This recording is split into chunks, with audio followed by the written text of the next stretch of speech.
Hi குட்டீஸ், welcome to our channel. இன்றைக்கி நம்ம சேனலில் என்ன பார்க்க போகிறோன்னு பார்த்தீங்கன்னா, 5th ஸ்டாண்டர்ட் 3rd டேர்மில் இருக்கக்கூடிய சோசியல் ஒர்க் புக்கோட ஆன்சர்ஸ் தான் பார்க்க போகிறோம். நம்ம ஆல்ரெடி ஃபஸ்ட் லெசன் ஆன்சர்ஸ்லாம் அப்லோட் பண்ணியாச்சு. இன்றைக்கி நம்ம செகண்ட் லெசன் ஆன்சர்ஸ்லாம் பார்க்கலாம். சரிங்களா? செகண்ட் லெசன் நமக்கு என்ன கொடுத்துருக்காங்கன்னா, வேளாண்மை, அதை பற்றின தகவல்கள் தான் பார்க்க போகிறோம். சரிங்களா? அதில் பாருங்கள், காலச்சுவடி அப்படின்னு சொல்லி நமக்கு ஒன்று கொடுத்துருக்காங்க. நம்ம முன்னோர்கள், அதாவது விவசாயிகள் விவசாயம் செய்வதற்கு நிறைய கருவிகளை பயன்படுத்துகிறாங்க. சரிங்களா? அவங்க பயன்படுத்தப்பட்ட சில கருவிகள் என்னென்னு பார்த்தீங்கன்னா, ஏர், மேலி, நாஞ்சில், கலப்பை, இந்த மாதிரியெல்லாம் கருவிகள், அடிப்படையான கருவி அப்படின்னு சொல்லிட்டு இதெல்லாம் பயன்படுத்திட்டு இருக்காங்க.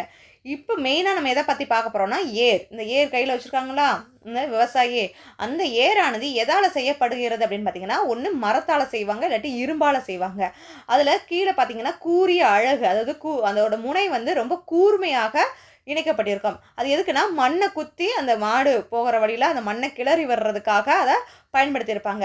ஏன்னா கீழ் இருக்கக்கூடிய மண் மேலே வரணும், மேலே இருக்கக்கூடிய மண் கீழே போகணும் அப்படின்னு சொல்கிறதுக்காக அந்த மாதிரி அந்த முனையை கூர்மையாக உருவாக்கியிருப்பாங்க. இதுதான் ஏர் அப்படின்னு நம்ம சொல்கிறோம். சரிங்களா? அதுதான் இங்கே கொடுத்துருவாங்க. இது மாடுகள் அல்லது எருமைகள் ஆகியவற்றில் பூட்டப்பட்டு மண்ணை தளர்வாக்கி கீழ்மேலாக்க கிளறுவதற்கு பயன்படுத்தப்படுகிறது இந்த ஏற்கருவி. இன்றைக்குமே நம்ம நிறையா பார்த்துட்ருக்கோம். இன்றைக்கி எதில் யூஸ் பண்ணுறாங்கன்னா, டிராக்டர்லாம் வச்சு அதை மண்ணை கிளறி விடுறாங்க. இதுதான் இதில் இருக்கக்கூடிய ஆன்சர்ஸ் பாருங்கள். குடும்ப நுகர்வுக்கு மட்டுமே பயன்படும் வேளாண்மை எது அப்படின்னா, தன்னிறைவு வேளாண்மை. அடுத்து, நவீன கருவிகள் மூலம் செய்யப்படும் வேளாண்மை வணிக வேளாண்மை. அடுத்து, தேயிலை, ரப்பர், காஃபி போன்றவை டேஸ் வேளாண்மை முறையில் பயிர் செய்யப்படுகின்றன அப்படின்னா, தோட்ட வேளாண்மை முறையில். அடுத்து, பயிர்களை பயிரிட்டு விலங்குகளையும் வளர்க்கும் வேளாண்மை முறை கலப்பு வேளாண்மை. அடுத்து, சந்தையில் பொருட்களை விற்பனை செய்வதை நோக்கமாக கொண்ட வேளாண்மை வணிக வேளாண்மை. அடுத்து பாருங்கள், படங்கள் சுட்டி காட்டும் வேளாண்மையின் வகைகளை எழுதுக. இதை பார்த்தாலே நமக்கே தெரியும் இது என்ன வேளாண்மை. வியாபாரி வியாபாரம் பேசுகிறாரு, அப்போ இது வணிக வேளாண்மை. இங்கே விவசாயமும் பார்க்குறாங்க, ஆடு மாடுகளையும் வளர்க்குறாங்க, அப்போ இது என்ன வேளாண்மை, கலப்பு வேளாண்மை. இந்த படத்தை பாருங்கள், ஒரே குடும்பம் அவங்க தோட்டத்தில் இருக்கக்கூடிய இதை விவசாயம் பண்ணுறாங்க, அது தன்னிறைவு வேளாண்மை.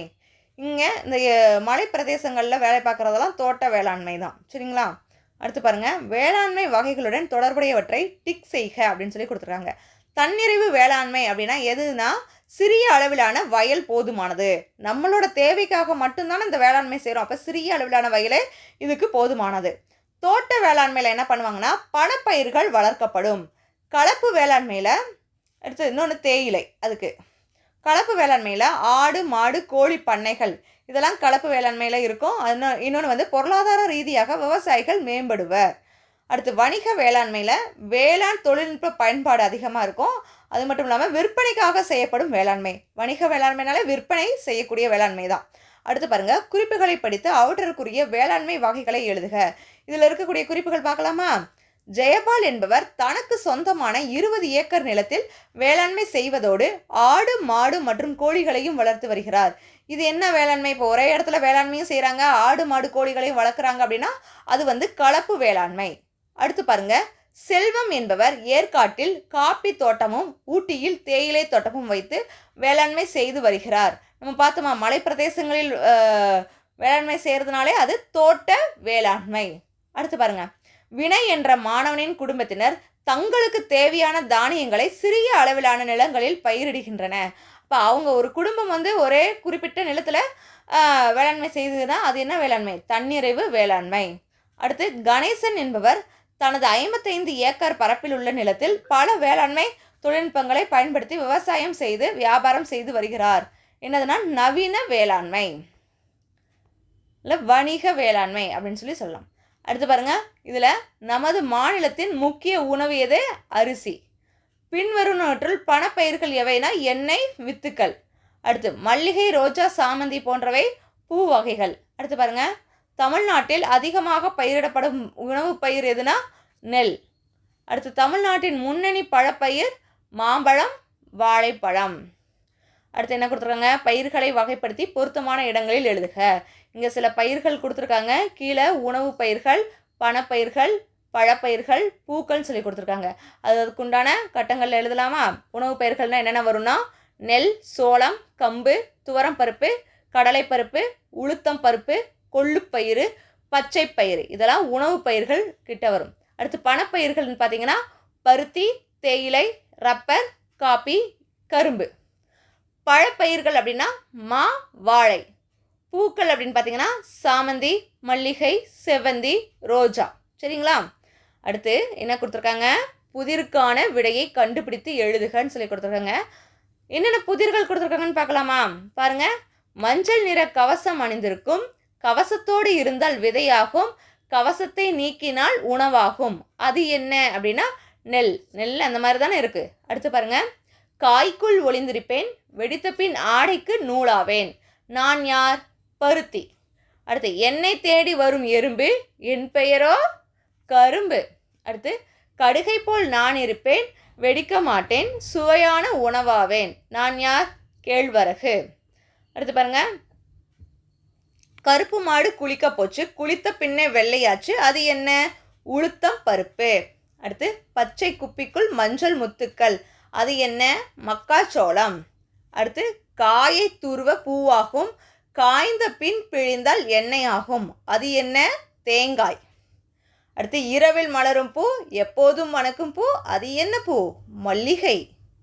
சரிங்களா? அடுத்து பயிர் வகைகளை உற்று நோக்கி பொருந்தாத பயிர் வகையை டிக் செய்க அப்படின்னு சொல்லி கொடுத்துருக்காங்க. இங்கே பாருங்கள், பொருந்தாது இது எல்லாமே பயிர் வகைகள், தானியங்களை கொடுத்துருக்காங்க. இங்கே நிலக்கடலை பருப்பு, இதுதான் பொருந்தாது. அடுத்து பாருங்கள், இதில் மற்றதெல்லாம் உணவுப் பொருட்கள் கொடுத்துருக்காங்க. இங்கே பழ வகைகளை கொடுத்துருக்காங்க. இங்கே பாருங்கள், பணப்பயிர்களை கொடுத்துருக்காங்க. இங்கே பூக்களை கொடுத்துருக்காங்க. இங்கே மற்றதெல்லாம் பூக்கள், இங்கே ஒரே ஒரு தேங்காய். ஸோ அதை வந்து பொருந்தாதான் நம்ம டிக் செஞ்சாச்சு. அடுத்து என்னது? நானே உருவாக்குவேன்னு சொல்லி கொடுத்துருக்காங்களா? உனக்கு தெரிந்த விவசாய கருவியை வரைந்து தானியங்கள் மற்றும் பருப்பு வகைகளை பயன்படுத்தி அழகுபடுத்துக. உங்களுக்கு தெரிந்த நம்ம விவசாய கருவிகள்லாம் காலச்சுவடியில் பார்த்தோம்ல, அதில் ஏதாவது ஒன்று இங்கே வரைஞ்சி அதுக்கு தானியங்களாலேயோ இல்லை பருப்பு வகைகளாலேயோ அழகுபடுத்தி இங்கே பாருங்கள். அடுத்து நானே செய்வேன்னு கொடுத்துருக்காங்களா? இதோட ஆன்சர்ஸ் பார்க்கலாமா? பாருங்கள், குமார் என்ற குறு விவசாயி தன்னிடம் உள்ள சிறிய அளவிலான நிலத்தில் தன் குடும்பத்திற்கு தேவையான தானியங்கள் மற்றும் பருப்பு வகைகளை பயிரிடுகிறார் எனில் அவர் செய்யும் வேளாண்மை எது அப்படின்னா தன்னிறைவு வேளாண்மை. அடுத்து கீழே கொடுக்கப்பட்டுள்ளவற்றுள் வணிக வேளாண்மை சார்ந்த சரியான கூற்று எது அப்படின்னா நவீன கருவிகள் மற்றும் தொழில்நுட்பங்களை பயன்படுத்தப்படும். அடுத்து தோட்ட வேளாண்மை முறையோடு பொருந்தாத கூற்று எதுனா பயிர்களை பயிரிடுதல், விலங்குகளை வளர்த்தல். அடுத்து கணேஷ் என்பவர் தனது மளிகை கடையில் அரிசி, துவரம் பருப்பு, உளுத்தம் பருப்பு, கடலை பருப்பு, பச்சை பயிறு, கம்பு, காபி, தேயிலை ஆகியவற்றை விற்பனை செய்து வருகிறார். கணேஷின் கடையில் அதிகமாக விற்பனை செய்யப்படும் பயிர் வகை எது அப்படின்னா உணவு பயிர்கள். அடுத்து 5ஆம் வகுப்பு பயிலும் மாணவர்கள் தாங்கள் சுற்றுலா செல்லும் வழியில் நெல் வயல், மாந்தோப்பு, வாழைத்தோட்டம், கரும்பு தோட்டம் ஆகியவற்றை பார்த்து ரசித்ததை மகிழ்வுடன் ஆசிரியரிடம் கூறினர். இவற்றுள் பணப்பயிருடன் தொடர்புடையது எது அப்படின்னா கரும்பு தோட்டம். சரிங்களா?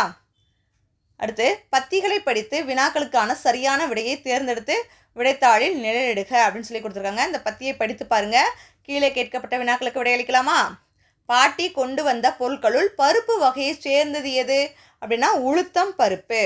அடுத்து ராதாவிற்காக அவளது பாட்டி கடையில் வாங்கி வந்தது எவ்வகை பயிர் அப்படின்னா பூக்கள். அது வந்து அதாவது ராதாவிற்கு அவள் பாட்டி கடையில் வாங்கி வந்தது எவ்வகை பயிர். ராதாவின் அப்பா பேருந்து நிறுத்தத்திற்கு செல்லும் வழியில் எந்தெந்த தோட்டங்களின் வழியாக சென்றார்? காபி, ரப்பர், தேயிலை. அடுத்து பாருங்க, பாட்டி கொண்டு வந்த பொருட்களுள் உணவு பயிர் இல்லாதது எது? மிளகாய். அடுத்து பாட்டி கிராமத்திலிருந்து கொண்டு வராத பயிர் வகை எது? பணப்பயிர். சரிங்களா? அடுத்து பாருங்கள், மாத தேர்வு உங்களுக்கு கொடுத்துருக்காங்க. இந்த பத்திகளை படித்து கீழே கேட்கப்பட்டுள்ள வினாக்களுக்கு விடையளிப்போமா? பாருங்கள், திவ்யா கொண்டு வந்த உணவுப் பொருட்கள் எப்பயிர் வகையை சார்ந்தவை எதுனா பணப்பயிர். அடுத்து ராமு கொண்டு வந்த உணவுப் பொருட்கள் எந்த பயிர் வகையை சார்ந்தவை அப்படின்னா உணவு பயிர். அடுத்து தருண் கொண்டு வந்த உணவுப் பொருட்கள் சார்ந்த பயிர் வகைகளை டிக் செய்க. உணவு பயிர்கள் தான் தருண் கொண்டு வந்தாங்க. அடுத்து உணவு திருவிழாவில் வைக்கப்பட்டிருந்த எவையேனும் 2 உணவுகள் மற்றும் அவை சார்ந்த பயிர் வகைகளை அட்டவணையில் பூர்த்தி செய்க. ஏதாவது 2 உணவுப் பொருட்கள் தான் எழுத சொல்லியிருக்காங்க. அதனால் கம்பு தோசை ஒன்றும் மாம்பழக்கூழ் ஒன்றும் எழுதியிருக்கோம். கம்பு தோசை வந்து ஒரு உணவு பயிர், மாம்பழக்கூழ் வந்து பழப்பயிர். அடுத்து கணேஷ் குடும்பத்தில் செய்யப்படும் வேளாண்மை முறை கலப்பு பொருளாதாரம். சரிங்களா? இன்றைக்கி நம்ம லெசனில் வேளாண்மை தொடர்பான ஆன்சர்ஸ்லாம் நம்ம பார்த்தாச்சு. நெக்ஸ்ட்டு 3rd லெசன்ஸோட ஆன்சர்ஸை நான் எடுத்துகிட்டு வரேன். அது வரையும் தேங்க்யூ ஸ்டூடெண்ட்ஸ்.